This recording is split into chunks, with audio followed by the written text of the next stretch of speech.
Okay, lovely. Yes, you can come on stage, Rui. So I'm so happy. Rui stressed me out a little bit this morning. He wrote to me, said, my flight is delayed. He left Lisbon and he arrived just 5 minutes ago. So perfect timing. It's the Rolex watch that must have helped, huh?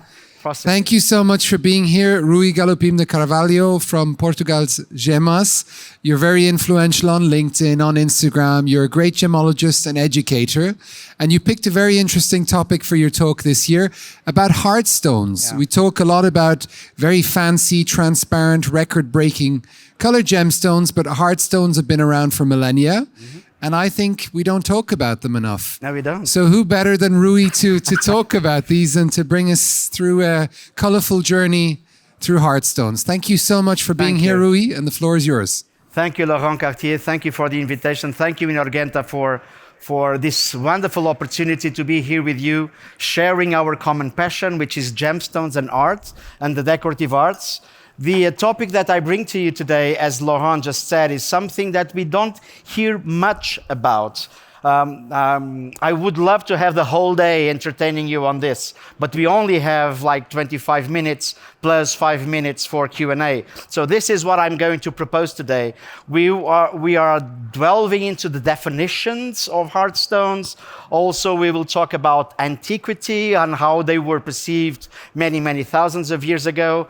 Also how they were used in architecture, and we will focus a little bit on the hardstones that were used during the Qianlong period of the Qing dynasty in China, because it's a very important period for the craftsmanship in hardstones.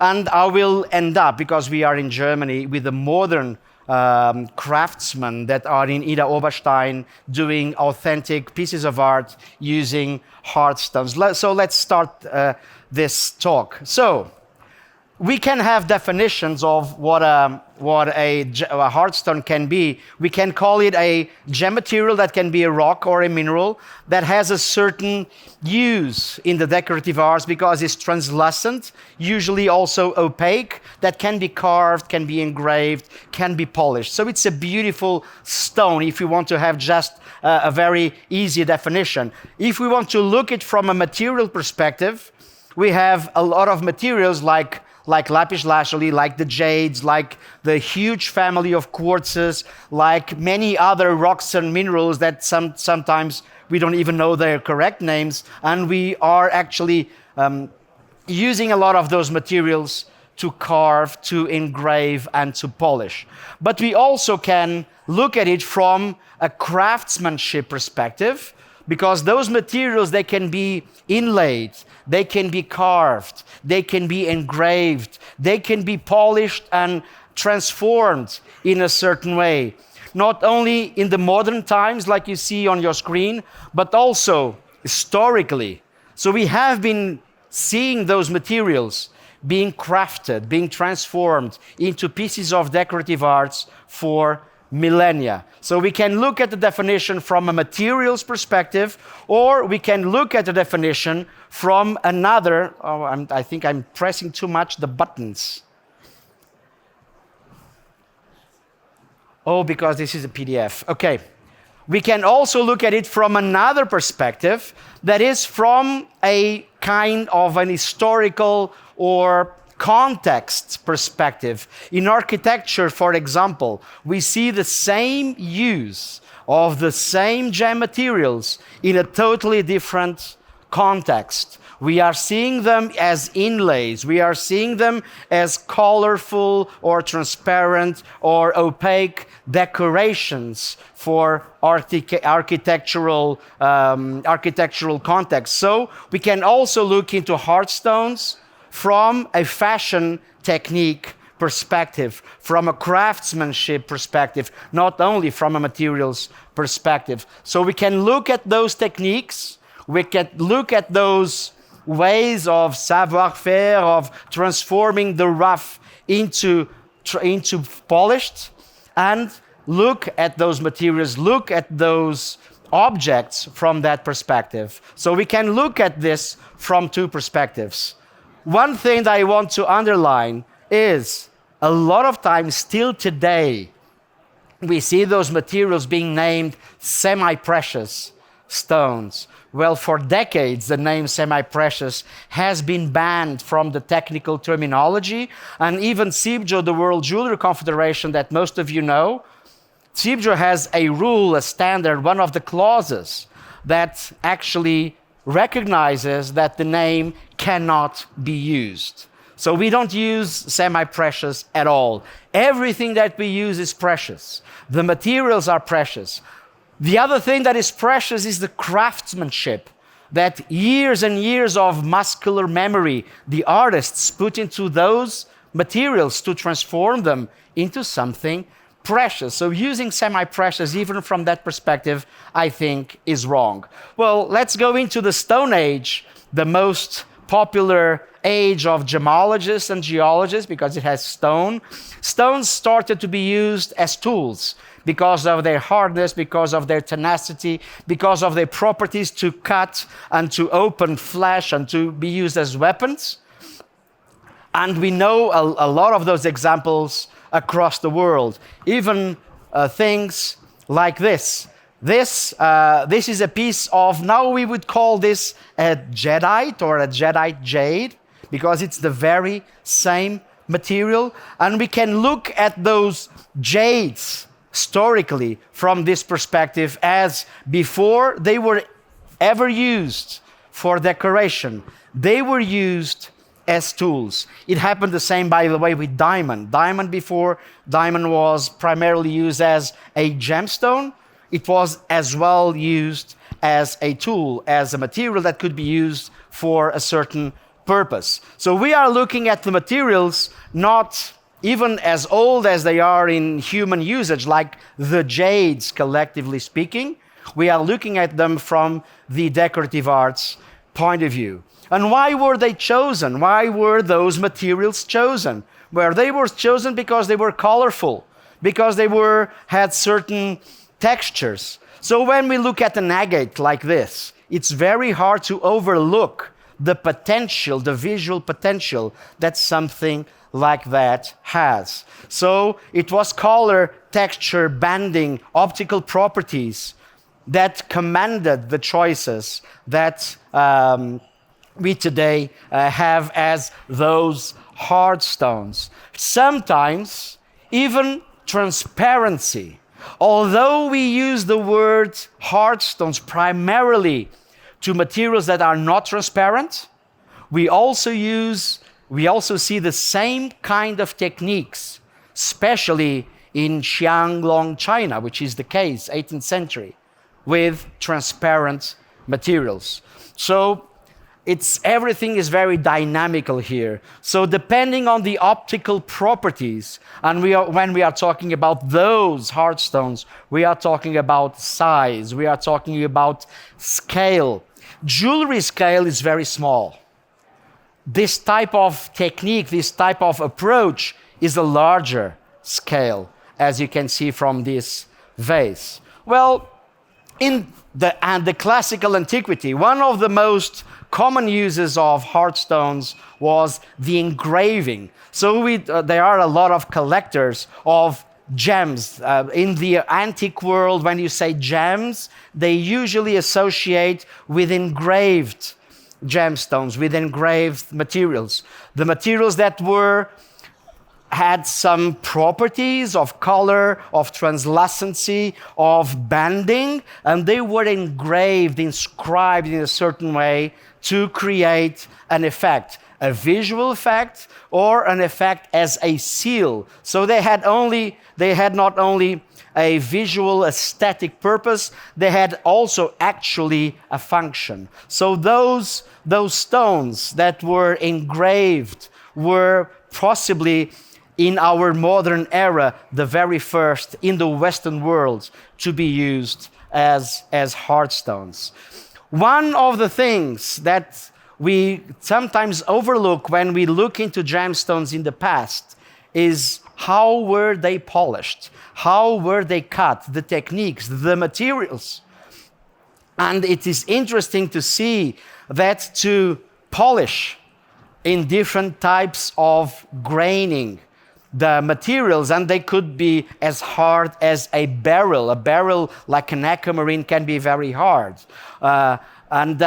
We needed materials and abrasives that could actually conquer those materials. Diamond powder comes very late in history. But diamonds, as we all know, have a very high hardness. There was this 19th century geologist that placed 10 minerals in an ascending order of their ability to be scratched. And the top was diamond. And so he named it as the 10 on the 1 to 10 scale. So diamond, we say it's 10 on the Mohs scale of hardness. There is nothing that can scratch diamond except diamond itself. So diamond tips from India, they were as far away as 2,500 years ago, they were used as tips of those instruments to engrave. Actually, that instrument that you see there is a replica that was made today, not today, a couple of years ago in the SSCF in Switzerland, using not a recipe, using a description on how they should look like. So that would be like the typical engraving tool that was used in Roman times to engrave, to create those very delicate designs in jewelry. So diamond was used not as an abrasive, but as an engraving tool. All the others that you see there, sand, flint, but mostly Tripoli powder, that is like it's a powder of a rock, a carbonaceous rock with some siliceous components. I don't want to be very technical today, but you have many other abrasives that were readily available 2,000 years ago, and they could actually polish all of those materials. But diamonds, they were there not to polish, but to engrave. And we could produce, mankind could produce things like that using that technique. So we see chalcedonies, that is a technical term for microcrystalline quartz, some with banding, some without banding. That were the raw materials, the raw hardstones to create those engraved stones. Sometimes in today's market, and Laurent introduced let's talk about millions, before it was millions of dollars, millions of euros gemstones. This one, engraved gem, was sold for 1.6 million. And it is an amethyst, and it's not because if it is an amethyst, it's because it is an amethyst engraved by a particular author. So even authorship, the person that engraved is important. Can I ask the technical guys, hey, Entschuldigung Sie? Oh, they are not paying attention. Can you just move the screen a little bit lower, please?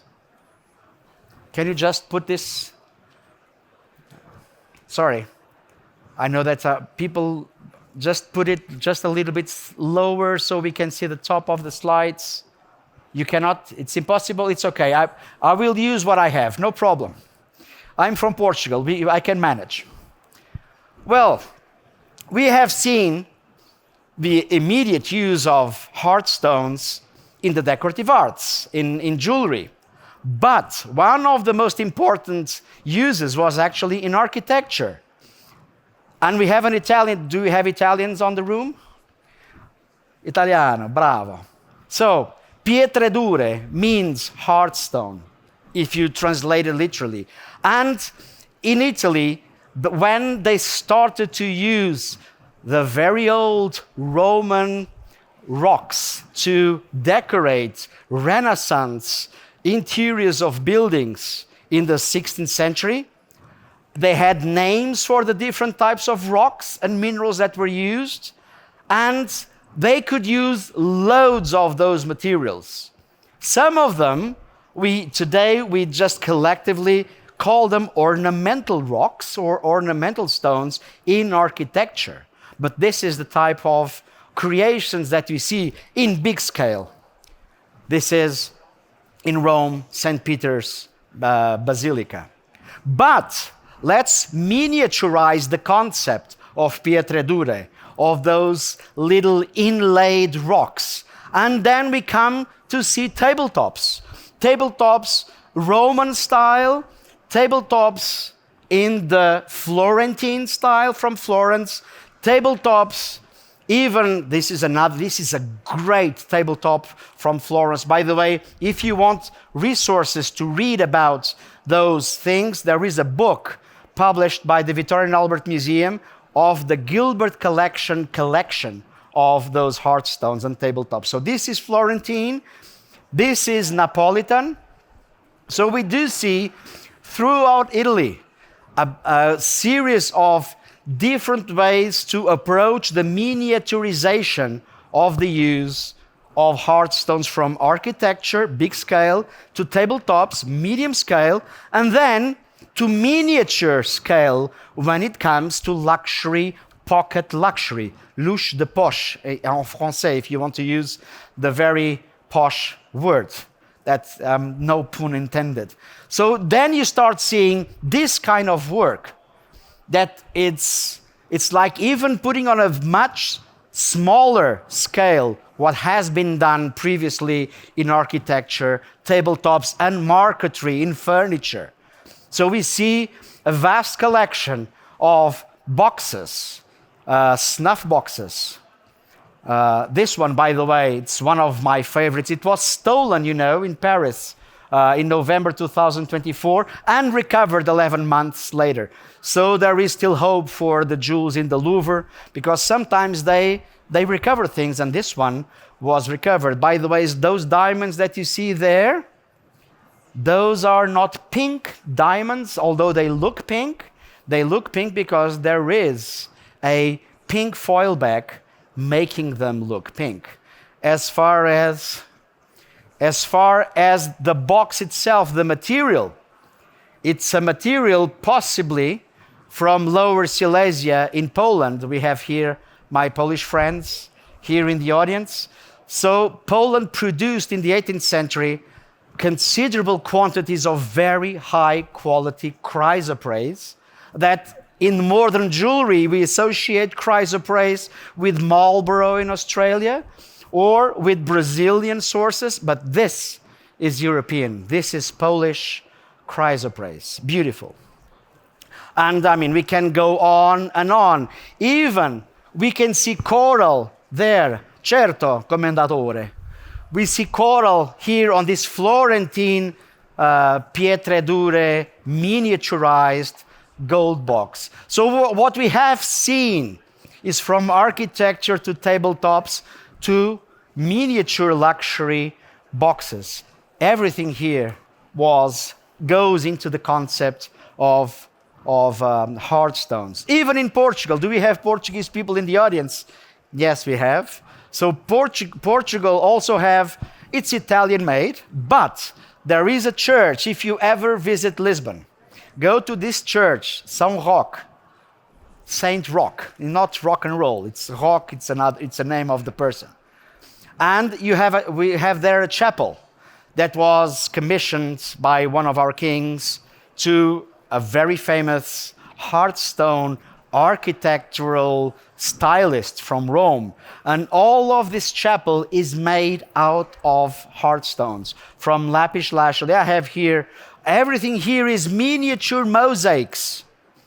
Can you imagine this? And if you love those names of materials, you can have there all the materials that have been identified from a material perspective into that chapel. So we see, interestingly, a mixture of gemstones, like amethyst, it is a gemstone, jasper, it is a gemstone, with rocks that have nothing to do with jewelry.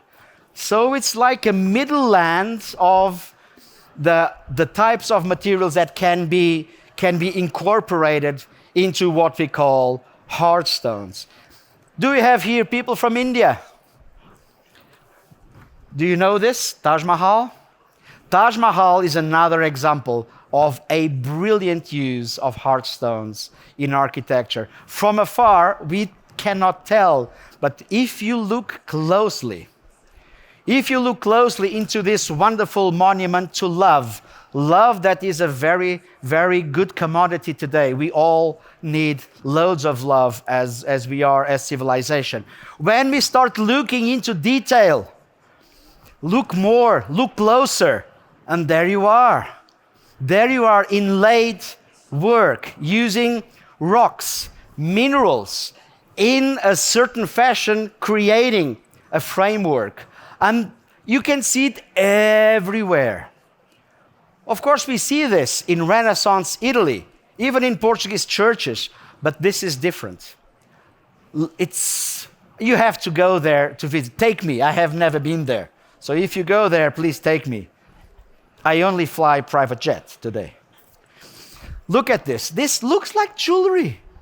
The Taj Mahal is like a jewelry monument that we have with gemstones. And remember when I've said the hardstones can be looked into from a materials perspective, from a decorative arts techniques perspective? Well, this, locally, it's called parchinkari. Sorry about my accent. This is the type of name that we can see in vernacular languages as synonymous of hardstones. We had pietre dure in Italian, commesso if you want in Florentine, but here parchinkari, and we will see much more in a minute. Well, this is the list of materials that you might find in the Taj Mahal if you take some time with your loupe and with your instruments and start identifying everything. Not only were they chosen by color and texture, and another dimension was added, symbolism and spirituality. So this is a wonderful monument, not only to make a selfie, but also to study everything. Because if you look, if you understand the colors, if you understand the meanings, that's an open book.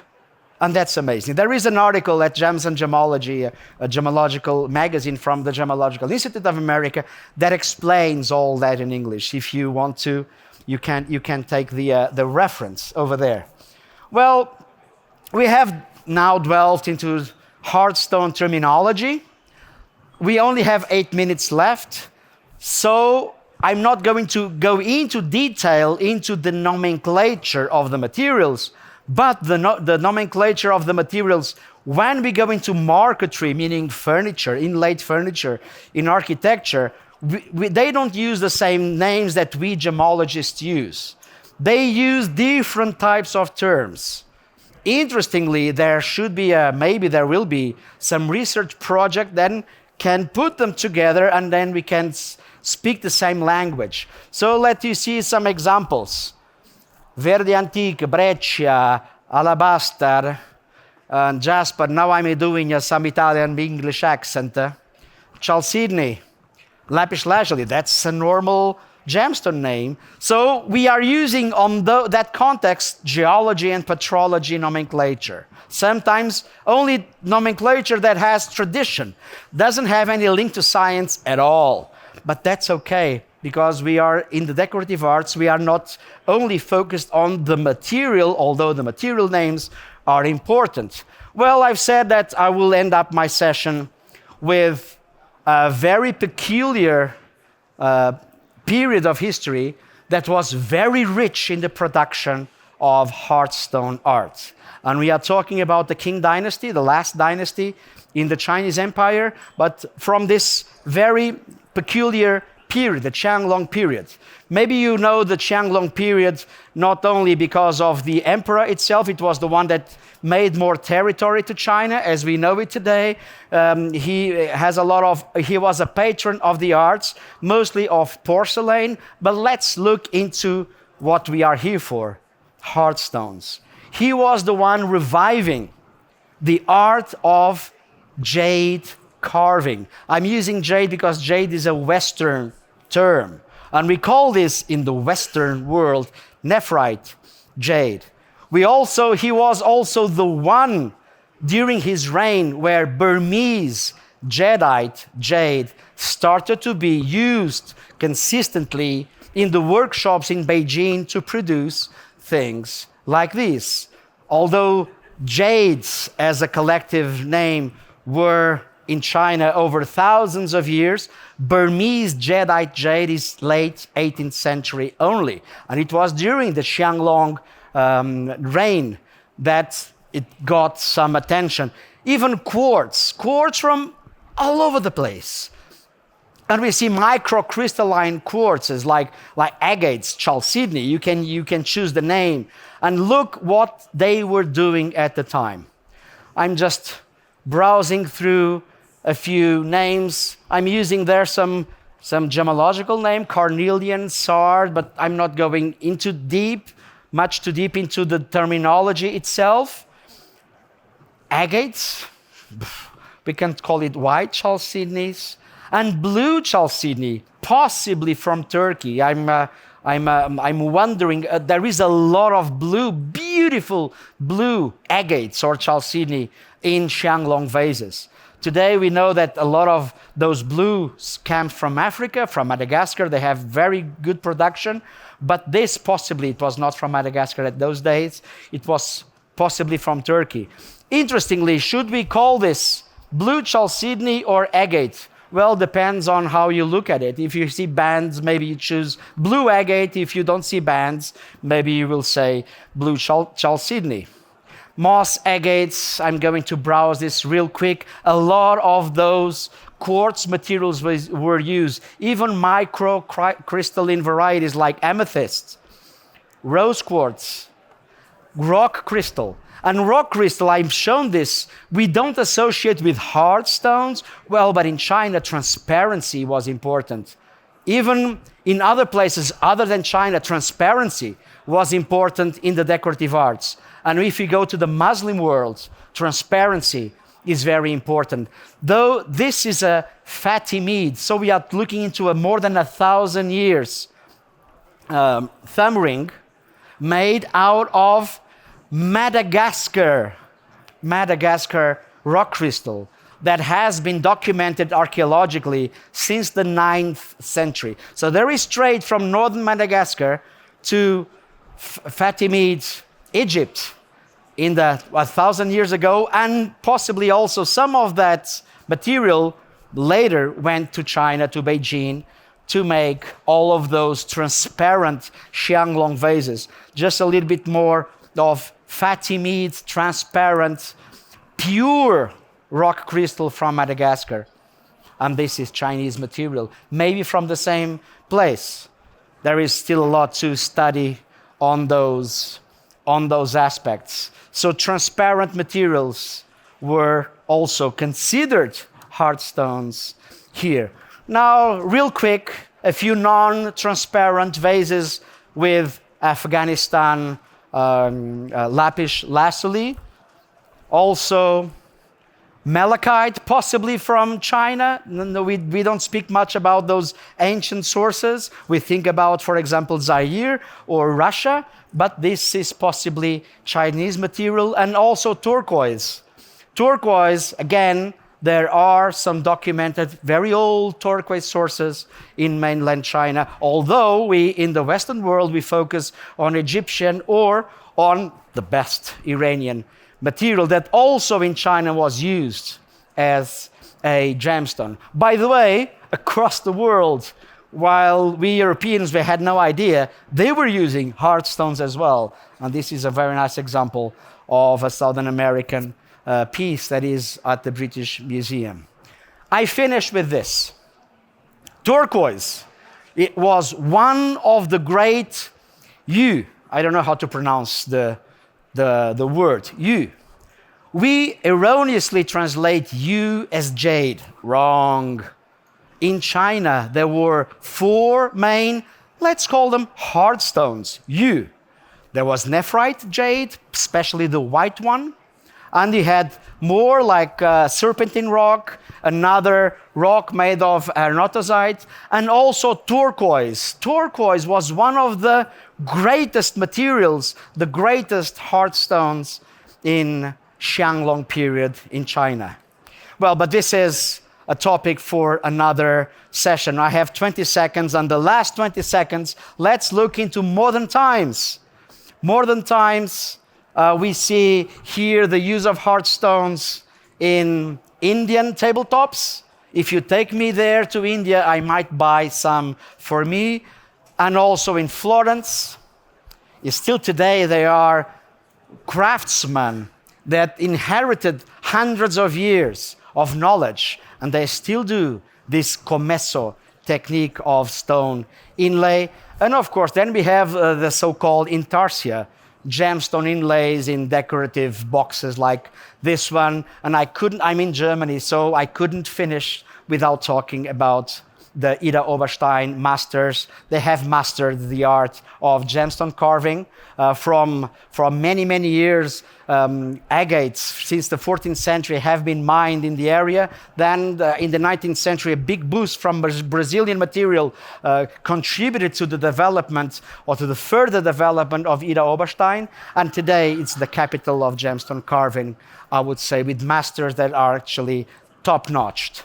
And I finish with this without looking into the future. And look at this white nephrite jade bracelet from the master Wallace Chan. The diamonds there, they are set in the stone. So this is a revolutionary technique without metal. But this tells us that technology, innovation, creativity will never leave to amaze us when hard stones, beautiful, transparent to translucent to opaque stones, are used in the decorative arts. Thank you very much.